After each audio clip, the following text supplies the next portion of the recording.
Welcome back, folks. We're talking about circuit anatomy, which is totally my word. It's not in a book or anything. But how do we connect things together? How do we talk about the different parts of a circuit? And we're interested in how things get connected together. We connect them together with nodes, and we can form branches, and we can form loops. But if we want to deal with more complicated circuits, we're going to end up combining components when they're connected in particular ways. You've probably heard these words. You've probably seen some of them described, but there's a lot of misconceptions about how components are connected, and I want to clear those up now. We're going to talk about connecting things in series and connecting things in parallel. Okay. Now the problem comes from a lot of people assuming that, well, if it's not one, it's the other. So if they're not in series, they must be in parallel, right? Or if they're not in parallel, they must be in series. So when I talk about how these things are connected together, resistors, sources, when we get to capacitors and inductors and things like that, we'll start connecting those in these same formations. When I talk about series and parallel, I don't like to say series or parallel, because that's going to make you confused, and I find I have to clean up some confusion depending on where you took your prereq courses. So instead of saying series or parallel, I say series, parallel, neither, both. Okay, so you got to check these boxes. Two components can be in series, two components can be in parallel, two components might be neither, and there's a circuit there's one circuit that I found that they end up being both in series and in parallel, but it's a common circuit. It's a really common circuit. In fact, I've already drawn it for you in a video, but we didn't talk about how they were connected. It's so common that I think it's worth noting that they actually are in series and in parallel at the same time, just to mess with you.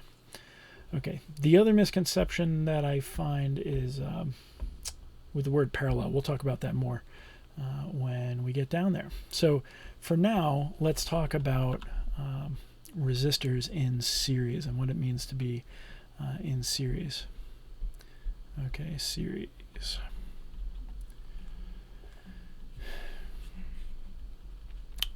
Okay, two elements, circuit elements, and I'm using that generically. Resistors, capacitors, inductors, sources, whatever you're putting in your circuit. Two elements are in series.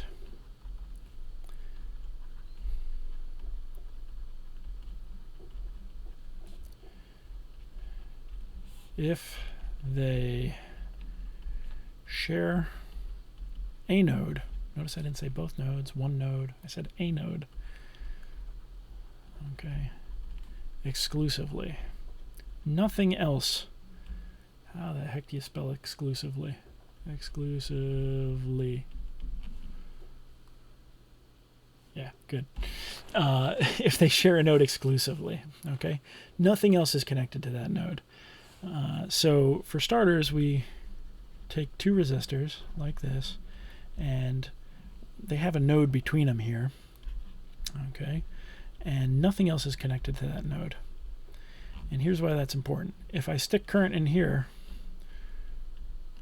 current in here, then it's got to come out here.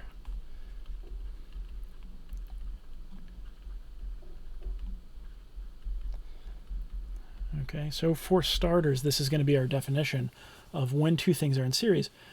And the important thing to note, if I call this R1 and R2, elements in series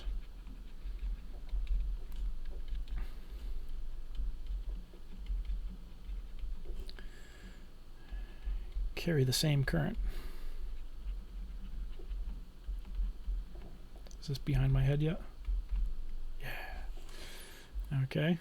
They carry the same current. So we can state that by saying I through R1 is equal to I through R2.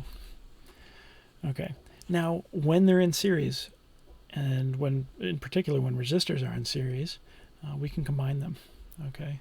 So resistors in series, like these two are pictured, they can be combined. And this is the easy case.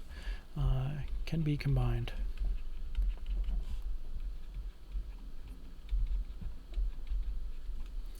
right, and we do that simply by drawing a single resistor. Okay, we lump them together. We lose the node in the middle. Maybe that was important. Maybe we needed to know the voltage there. We just lost it because we made those two resistors stick together. Okay, and if I label this node A over here, let's see, I'll make it a different color, and I label that B, then what you'll see in notation sometimes is we call this the resistance between A and B in the circuit. All right, and when they're in series, they simply add. This is making that road longer. It's going to cause more energy to be used if we're moving the same quantity of charge. But what's nice is we can just add them together like that. Okay, and that's the first way that we can connect two elements. They're in series. Okay, I think I'm going to break up these videos. We're going to make them tiny for you. Try to make them tiny as possible. So I'm going to move on, and we're going to continue this this group of videos, series, parallel, neither, and both. We're going to move on, and we'll do the parallel one in the next video. So stay tuned and good luck.